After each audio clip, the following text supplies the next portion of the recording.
नमस्कार बच्चों, आज इस वीडियो के माध्यम से हम जानेंगे सीबीएसई 10वीं कक्षा के हिंदी विषय के क्षितिज पुस्तक में संकलित बाल गोविंद भगत के बारे में। बाल गोविंद भगत राम वृक्ष बेनीपुरी द्वारा रचित रेखाचित्र एक ऐसे व्यक्तित्व का चित्रण करती है जो कि गृहस्थ होते हुए भी सन्यासी थे। यह पाठ बाल गोविंद भगत के बाह्य चित्र, स्वभाव, ईश्वर के प्रति उनकी आस्था, उनकी दिनचर्या, सामाजिक रूढ़ियों के प्रति उनके दृष्टिकोण को स्पष्ट करती है। इसमें ये बताया गया है कि बाल गोविंद भगत मझोले कद के गोरे चिट्टे आदमी थे। उम्र 60 के आसपास रही होगी। बाल पक गए थे। लंबी दाढ़ी, जटाजूट नहीं रखते थे, परंतु चेहरा हमेशा सफ़ेद बालों से ढका रहता था, जगमगाता रहता था। रामानंदी चंदन मस्तक पर लगाते थे। कपड़े बहुत कम पहनते थे। सिर पर कबीर पंथियों सी कनफटी टोपी होती थी। जाड़े में काली कमली ओढ़ लेते थे। अब ये मत समझिए कि ये साधु थे, वे गृहस्थ भी थे, क्योंकि लेखक कहते हैं कि उनकी पत्नी का तो मुझे याद नहीं, पर उनके बेटे और बहू को मैंने देखा था। उनके पास खेत और मकान भी थे, किंतु खेती बाड़ी, परिवार सब कुछ होने के बावजूद भी उनमें साधुओं के सभी गुण थे। वे कबीर को साहब मानते थे, उन्हीं के गीतों को गाते, उन्हीं के आदेशों पर चलते थे। झूठ कभी नहीं बोलते थे, खराब व्यवहार रखते थे, किसी से दो टूक बात करने में संकोच नहीं करते थे। वे किसी की भी चीज़ को बिना पूछे व्यवहार में नहीं लाते थे, यहाँ तक कि दूसरों के खेत में शौच के लिए भी नहीं बैठते थे। तो वे गृहस्थ थे, परंतु एक साधु की तरह किसी भी वस्तु में उनकी आसक्ति नहीं थी। अपनी सभी वस्तुओं को वो साहब का मानते थे।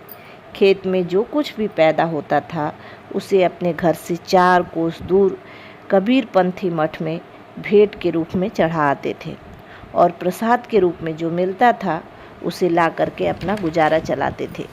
राम वृक्ष बेनीपुरी जी कहते हैं कि ये सब तुम छोड़ दीजिए, मैं तो बाल गोविंद भगत के मधुर गायन पर मुग्ध था।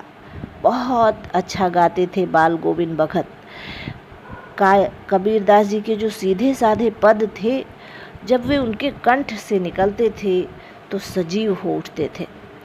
आषाढ़ में जब रिमझिम बारिश होती थी तो पूरा गांव खेत में धान की रोपनी करने चला जाता था। बच्चे पानी भरे खेतों में उछल उछल कर खेलते थे। औरतें कलेवा लेकर मेड़ पर बैठी रहती थीं। आसमान में बादल और पुरवाई हवा चल रही होती थी।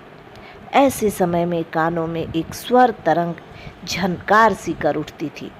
वह स्वर तरंग होता था कीचड़ में लिथड़े हुए खेत में रोपनी करने वाले बाल गोविंद भगत का। उनके संगीत पर सारा वातावरण गुंजायमान था। बच्चे खेलते हुए झूम उठते, महिलाएं संग में गुनगुनाने लगती, हलवाहों के पैर उसी ताल पर उठते चलते, रोपनी करने वालों की उंगलियां उसी क्रम में चलती। बाल गोविंद भगत का यह संगीत है या जादू। और जब भादों की अधरतिया होती थी, मूसलाधार बारिश खत्म नहीं हुई कि बादलों की गरज और बिजली की चमक, तड़प, इन सारी चीज़ों में बाल गोविंद भगत की आवाज़ सुनाई नहीं देती थी। लेकिन जब बारिश बंद हुई तो कोलाहल होती थी झिल्लियों के झंकार की, दादुरों के टर की। लेकिन ये झिल्ली और दादुर की आवाज़ इनकी आवाज़ को दबा नहीं पाते थे।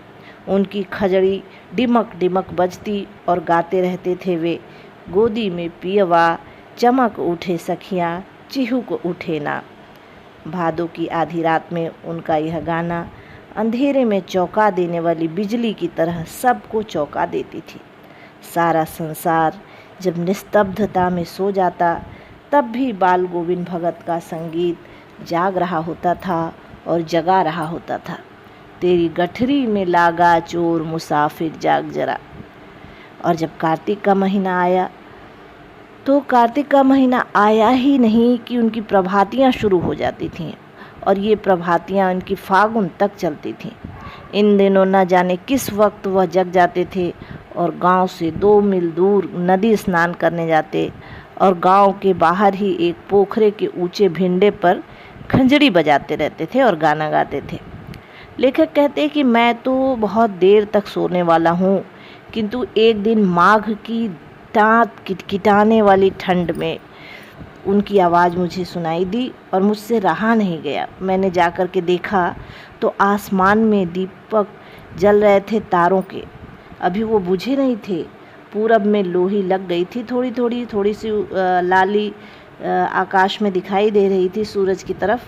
खेत, बगीचा, घर सब कुछ कोहरा छाया हुआ था, कुहासा चारों तरफ था। सारा वातावरण अजीब रहस्य से आवृत मालूम हो रहा था।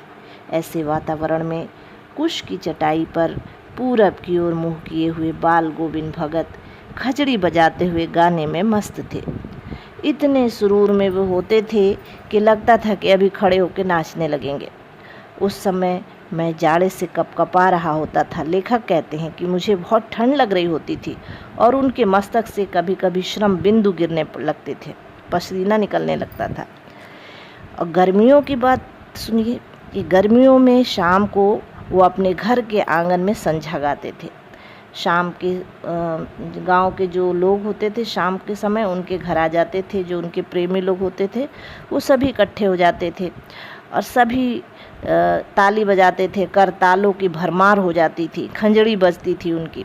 सभी उनके गीत को गाते और दोहराते तेहराते रहते थे। धीरे धीरे मन तन पर हावी हो जाता था और एक समय ऐसा आता था कि बीच में खंजड़ी लिए हुए बाल गोविंद भगत नाच रहे होते थे और सभी उन्हें घेर कर नाच रहे होते थे। लेखक कहते हैं कि उनके संगीत साधना का चरम उत्कर्ष उस दिन देखने को मिला जब उनका इकलौता बेटा मरा। वह कुछ सुस्त था और बोदा सा था। भगत का मानना है कि ऐसे लोग प्यार, निगरानी और मोहब्बत के ज़्यादा हकदार होते हैं, जैसे कि उनका बेटा था, कुछ बोंदा सा था। बड़ी ही साध से उसकी शादी कराई थी बाल गोविंद भगत ने। पतोहू भी सुभग और सुशील थी, बहुत अच्छी मिली थी। घर की पूरी प्रबंधिका बन करके उसने भगत को दुनियादारी से निवृत्त कर दिया था। उनका बेटा मरा हुआ है, उसको सब लोग घेर करके बैठे हुए हैं। लेकिन जब वो उसका बेटा उनका बीमार हुआ तो इसकी खबर किसी को नहीं मिली, क्योंकि किसी के पास इतनी फुर्सत नहीं होती है किसके घर कौन बीमार है, क्या हो रहा है। लेकिन जब मृत्यु हुई तो मौत अपनी ओर सबका ध्यान खींच ही लेती है, तो मृत्यु की खबर चारों तरफ फैल गई। लेखक ने बेटे के मरने की जब खबर सुनी तो जा कर के देखा तो दंग रह गया। बेटे को चटाई पर लिटा करके सफ़ेद कपड़े से ढक रखा था। फूल और तुलसी दल बिखरे हुए थे, सिरहाने चिराग जल रहा था और वहीं आसन जमाए बाल गोविंद भगत गीत गाए जा रहे थे। वही स्वर, वही तल्लीनता। पतोहू रो रही थी, गांव के स्त्रियों से चुप करा रही थी। भगत बीच बीच में पतोहू के पास जाकर के उससे उत्सव मनाने के लिए कहते हैं। आत्मा परमात्मा के पास चली गई है, इसलिए इससे बढ़कर आनंद की कौन सी बात, ऐसा कहते हैं। लेखक को लगा कि भगत कहीं पागल तो नहीं हो गया है। फिर सोचने लगे नहीं, उनका विश्वास बोल रहा है जो हमेशा मृत्यु पर विजयी होता आया है। अब उसकी क्रियाकर्म किया इन्होंने। क्रियाकर्म में भी कुछ तूल नहीं किया।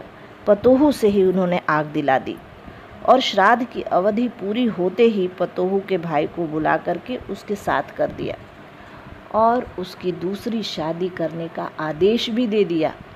किंतु पतोहू का कहना था कि बुढ़ापे में आपकी देखभाल कौन करेगा, इसलिए मैं आपको छोड़ करके नहीं जाऊंगी। किंतु उन्होंने कहा तुम नहीं जाओगी तो मैं ही चला जाऊंगा। आखिरकार बहू को जाना पड़ा, क्या करती बेचारी।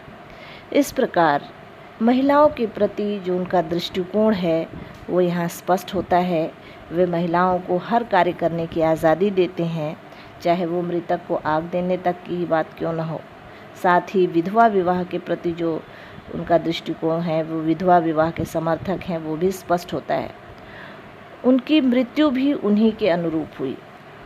वह हर वर्ष की भांति गए थे गंगा स्नान के लिए, गंगा स्नान करके आ गए।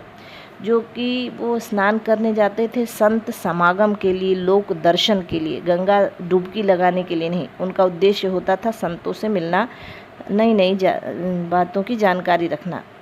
30 कोस पर गंगा थी और घर से वो खा करके जाते थे तो लौट करके ही आकर के खाते थे। इस बार भी गए, और क्योंकि खाना रास्ते के लिए नहीं ले जाते थे। अगर वो साधु थे तो वे खाना लेकर नहीं जा सकते, और अगर वो गृहस्थ थे तो भिक्षा मांग कर नहीं खा सकते। 4-5 दिन तक इस लंबे उपवास के बाद भी वो मस्त रहते थे। परंतु अब बुढ़ापा आ गया था, तबीयत कुछ खराब रहने लगी थी। लोगों ने नियम व्रत छोड़ने के लिए कहा, किंतु वे कहाँ मानने वाले। दोनों जून गीत गाते रहते थे, संध्या पूजन करते थे, स्नान ध्यान करते थे, खेती बाड़ी भी देखते थे, सब कुछ करते थे। उस दिन भी संध्या में गीत गाए और जैसे धागा टूट गया हो ऐसा लगा। भोर में जब लोगों ने उनके गीत नहीं सुने तो जाकर के देखा कि बाल गोविंद भगत नहीं रहे, सिर्फ उनका पंजर पड़ा।